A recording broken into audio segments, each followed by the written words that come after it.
Assalamualaikum warahmatullahi wabarakatuh. Perkenalkan, nama saya Ujianti Nugraheni dengan NIM akhir 022. Saya akan menerangkan materi tentang ilmu tafsir. Pertama ada definisi tafsir. Kata tafsir berasal dari pola taf'il dan kata al-fasr yang berarti menjelaskan dan menyingkap makna yang tersembunyi. Dalam istilah tafsir adalah ilmu yang membahas cara pengucapan, petunjuk, hukum, dan makna ayat-ayat Al-Quran. Menurut Al-Zarkashi, tafsir adalah ilmu memahami kitab Allah yang diturunkan kepada Nabi Muhammad SAW, termasuk penjelasan makna dan hukum-hukumnya. Al-Jurjani menyatakan bahwa tafsir berarti membuka dan melahirkan makna ayat, serta menjelaskan urusan dan kisah yang terkandung di dalamnya. Yang kedua, ada macam-macam tafsir. Pertama, ada tafsir riwayat atau tafsir naql, yaitu tafsir yang berbasis pada kutipan sahih dari Al-Quran, sunnah, atau pendapat tokoh-tokoh tabi'in. Ini berfungsi untuk menjelaskan kitabullah. Kedua, ada tafsir dirayah atau tafsir bi-ar-ra'yi. Tafsir yang mengandalkan pemahaman dan ijtihad mufasir berdasarkan kaidah yang benar dan sahih.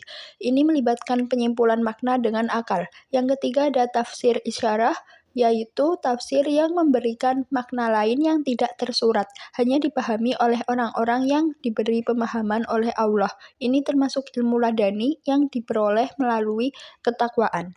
Lalu selanjutnya ada metode tafsir. Pertama ada metode ijmali, yaitu metode ini bersifat global dan digunakan sejak zaman Nabi. Mufasir menafsirkan ayat secara singkat dengan bahasa yang mudah dimengerti, mirip dengan gaya bahasa Al-Quran, sehingga memudahkan orang awam memahami makna. Dan kedua ada metode tahlili atau tajzi'i, yaitu mufasir menjelaskan kandungan ayat dari berbagai aspek seperti bahasa, asbab an-nuzul, dan lainnya, mengikuti urutan mushaf. Metode ini dianggap kurang integral karena penafsiran ayat tidak selalu dikaitkan dengan ayat lain. Ketiga ada metode muqarrin atau perbandingan. Metode muqarrin atau perbandingan yaitu membandingkan ayat-ayat Al-Quran yang mirip atau berbeda, serta membandingkan dengan hadis yang tampak bertentangan, serta pendapat ulama tafsir. Dan keempat atau terakhir ada metode maudhu'i atau tematik, yaitu mufasir menghimpun ayat-ayat dari berbagai surat berdasarkan tema tertentu, mengkompromikan pengertian yang berbeda, dan menjelaskan hubungan antara ayat yang tampak kontradiktif. Lalu ada peluang ilmu tafsir di zaman digital. Revolusi digital telah memperluas akses terhadap sumber tafsir Al-Quran. Dengan ribuan tafsir kini tersedia online. Gary Airborne mencatat bahwa teknologi digital memberikan akses yang belum pernah terjadi sebelumnya ke ilmu pengetahuan Islam, termasuk tafsir. Selain itu, alat digital mendorong pengembangan metodologi baru dalam studi tafsir, memungkinkan analisis teks yang lebih mendalam dan menghubungkan tafsir dengan isu-isu kontemporer seperti hak asasi manusia dan lingkungan, sehingga relevansi Al-Quran tetap terjaga di era modern. Tantangan ilmu tafsir di era digital. Salah satu tantangan utama dalam studi tafsir Al-Quran di era digital adalah keandalan sumber digital dan infrastruktur yang tidak merata. Akses internet yang buruk di beberapa wilayah menjadi hambatan. Selain itu, teknologi yang digunakan memerlukan pembaruan terus-menerus. Metode digital, meskipun lebih cepat, dapat mengurangi kedalaman pemahaman yang biasanya diperoleh dari interaksi langsung dengan pengajar. Menurut Sayyid Hussein Nasr, metode tradisional melibatkan pembelajaran yang mendalam yang sulit digantikan oleh teknologi.